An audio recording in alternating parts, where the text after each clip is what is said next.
When I turned 16, I wanted a car, just like pretty much every other American teenage boy. When I asked my father for financial help getting my first car, he told me that if I didn't get the money myself, I wouldn't value the car. I didn't like that answer, but as Thomas Paine said in The American Crisis, what we obtain too cheaply, we esteem too lightly.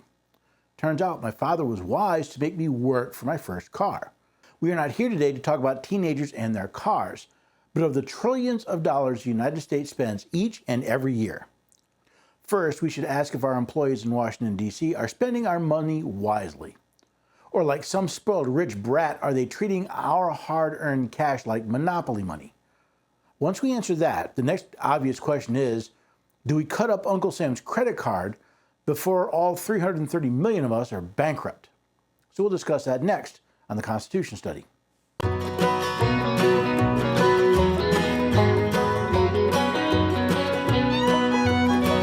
Neighbors and have a few good friends.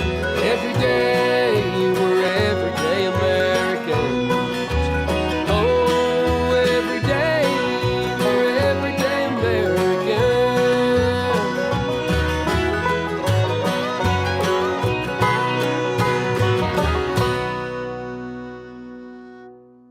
Hello there, everyday Americans. Paul Engel here with the Constitution Study, where we read and study the Constitution.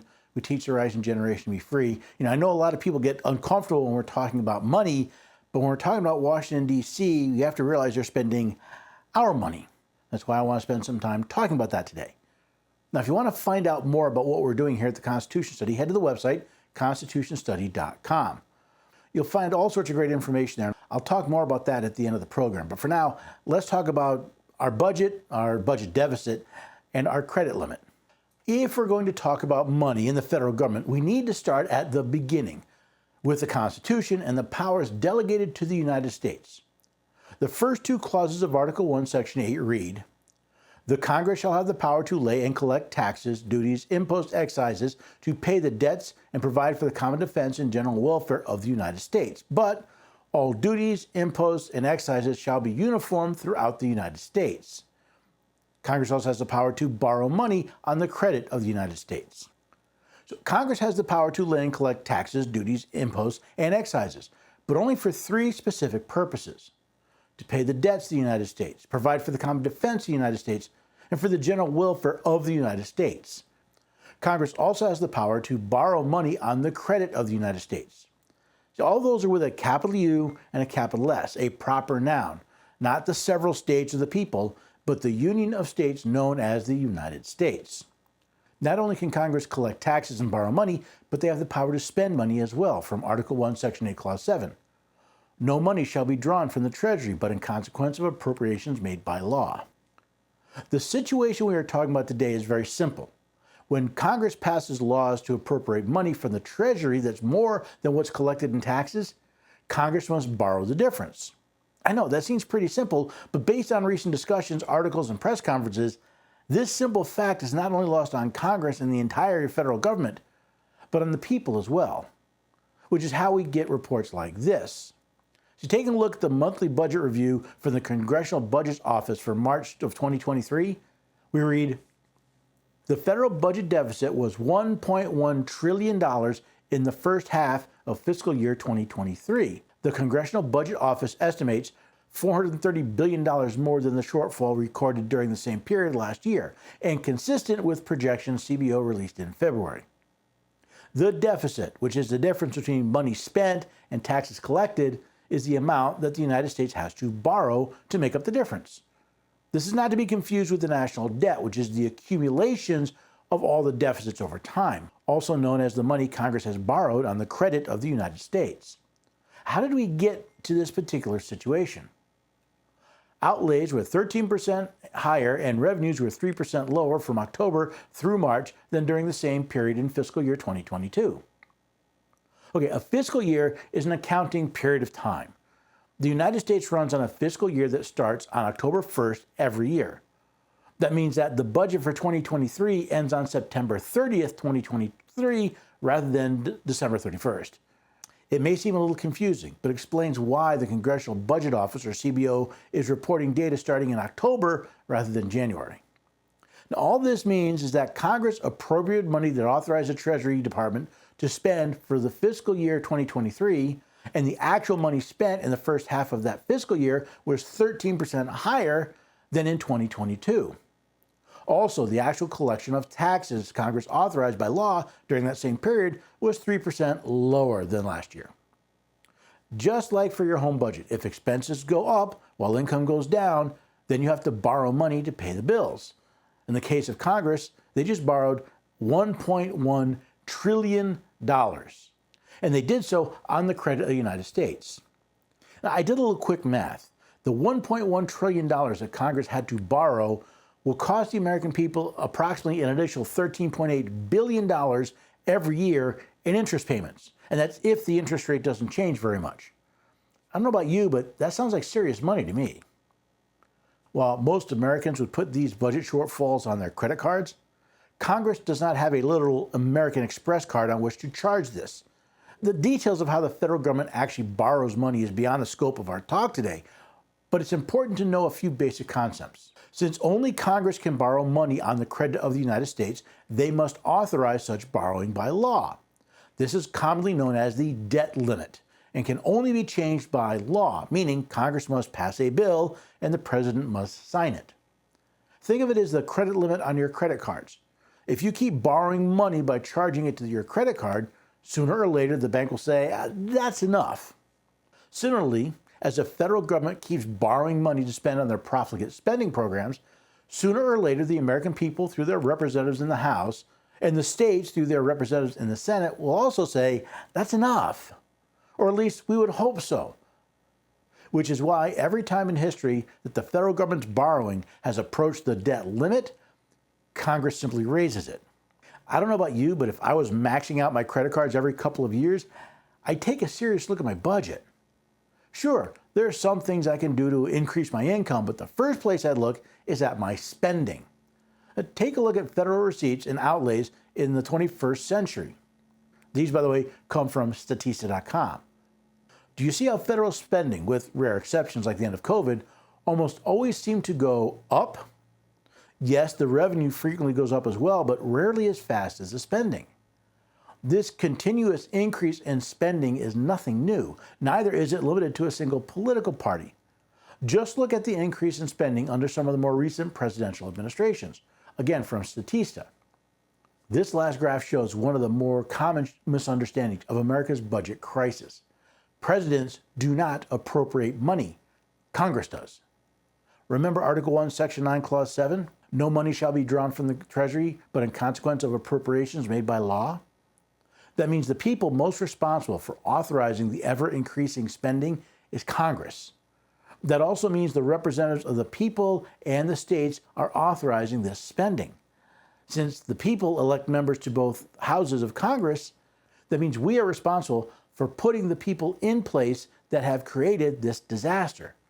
And yet, at the end of 2022, our national debt was just short of $31 trillion. Now, compare that to our gross domestic product, or GDP, which is the sum of all goods and services sold in the United States in 2022, which came in at $21,461,300,000,000, give or take. That means if we took every dollar in goods and services made in the United States and applied it to the debt, we would still have almost $10 trillion of debt still outstanding. That would be like taking your entire paycheck before taxes and deductions, sending it to the credit card company, and still having a six-figure balance. Unfortunately, nothing currently going on in Congress will change any of that. The need to set a budget is not a surprise to Congress. It's written in the law. Neither is the need for appropriations bills or the debt ceiling. The dates of these events are known to each and every Congress at the beginning of the session. Yet year after year, these men and women simply wait until the last minute and then find a way to kick the can down the road. Not all members of Congress are thus derelict in their duties, but the majority of them are. And every 2 years, these members of Congress lie to the American people that they will fix what they see as the problem, but they never seem to propose any solutions that would actually do so. And the American people blindly follow these fiscally malfeasant actors down the path to destruction, which leads me to a little news article you may not have seen. On ABC's This Week, George Stephanopoulos, during an interview with Treasury Secretary Janet Yellen, repeatedly asked about calls for the White House to invoke the 14th Amendment to allow the Treasury to continue borrowing money even if Congress does not raise the debt ceiling. Now, how is that supposed to work? Well, Section 4 of the 14th Amendment reads, "The validity of the public debt of the United States authorized by law, including debts incurred for payment of pensions and bounties for services in suppressing insurrection and rebellion, shall not be questioned." Those who are claiming that the executive branch can get around Congress's pesky debt limit problem by invoking the 14th Amendment have apparently missed one or two little phrases. First, no one is questioning the debt. The question is, will Congress authorize by law additional debt, which is the second problem for those looking for a non-legislative solution. Any debts incurred outside of congressional action are not authorized by law, and therefore their validity would not be subject to the 14th Amendment. Since the Constitution only delegates the power to borrow money on the credit of the United States to Congress, remember Article 1, Section 8, Clause 2? Any attempt by the Treasury Department to borrow money beyond Congress's authorization would be void and of no effect. At least that's what the Supreme Court said in the 1886 case Norton v. Shelby County. An unconstitutional act is not a law. It confers no rights, it imposes no duties, it affords no protection, it creates no office. It is in legal contemplation as inoperative as though it had never been passed. So where does that leave us? With all the finger pointing back and forth between the houses of Congress, the presidency, and the Department of Treasury, the ones truly responsible for this mess is we the people. Yes, we have hired representatives that have spent more than they collected in taxes for decades. We did so because we thought we could get goods and services from government and not have to pay for them. In short, the American people have been incredibly greedy for decades, and the chickens are coming home to roost. We asked Congress to collect taxes for more than paying the debts and providing for the common defense and general welfare of the United States. But we asked them to appropriate far more than we would let them collect. With each new program, service, subsidy, and entitlement, we told our representatives to simply charge it, figuring someone else would have to pick up the tab. Well, that game of musical chairs is coming to an end, and it appears this generation is the one without a place to sit. The only reason the United States is not bankrupt is because people around the world keep lending us money, or the Federal Reserve makes it up out of thin air, further devaluing the dollar and pushing us deeper into this fiscal crisis. Like a drunk who wards off his hangover by drinking more, we've kept this party going far longer than reason would allow. Someday, just like that drunk, the United States will get cut off by the world. In fact, I think it's already starting to happen as more and more nations agree to do business together in something other than US dollars. The world trusted us to be their reserve currency, and they're starting to realize we were not up to the challenge. Regardless of where you stand on the current debt crisis, if we the people don't demand our public servants get our fiscal house in order, then our economic future is bleak indeed.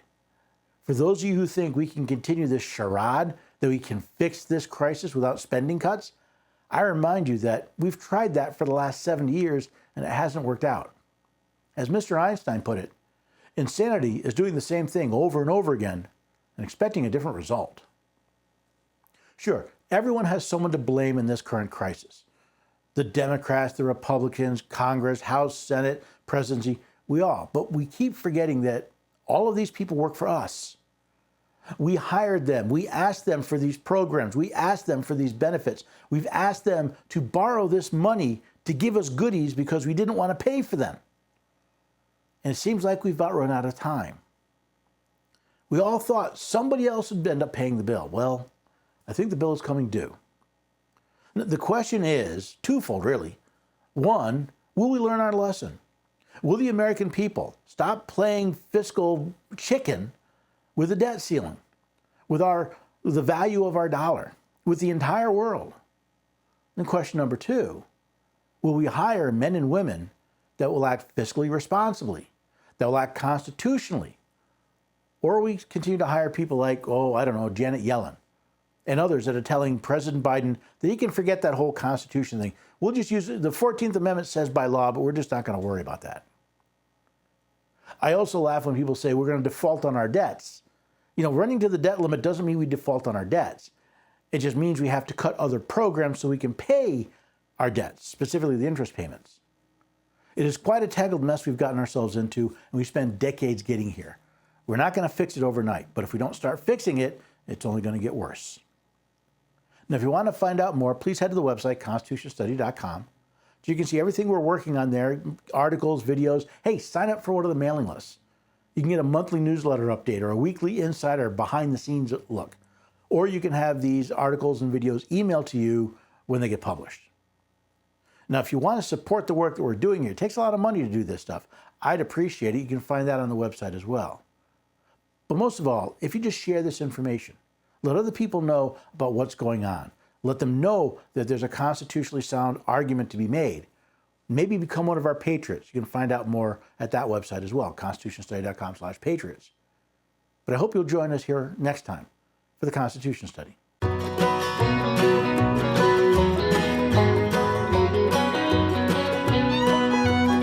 the neighbors and have a few good